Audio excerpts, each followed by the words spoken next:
Hey everybody, my name is Hunter Upland. Thank you for joining me today. And today I'll be talking about the unfortunate events that have taken course over the last few weeks in mainland Louisiana, but also a little bit in Mississippi and Alabama. So if you haven't heard, there's been a massive hurricane, Hurricane Ida, that formed in the Caribbean Sea as a Category 2 hurricane on August 26th. And then by August 28th, it already got up to 105 mile an hour winds and ripped through Cuba. And then not even a day after that, it already began to make landfall in Port Fortune, Louisiana as a Category 4 hurricane with 150 mile an hour winds. And like I said, it made landfall mostly on Port Fortune, Louisiana and tore through Louisiana, but parts of it also ripped through the coast of Mississippi and Alabama. And just to give you that a little bit of perspective, hurricane winds begin at 74 miles an hour, and this had up to 150.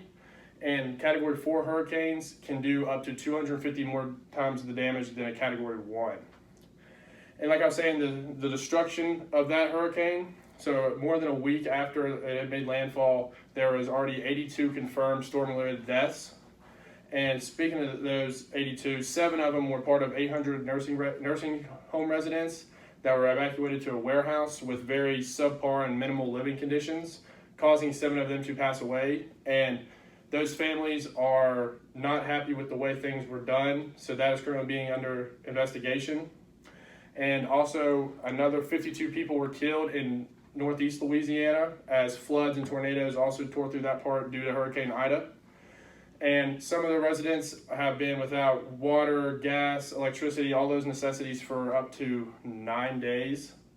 And luckily that they have been gotten, I think it's up to 70% now last recorded, of people getting their power back and electricity and gas. But in some parts, there are just unreachable and they will not be getting their power, gas, water, anything like that up until September 25th.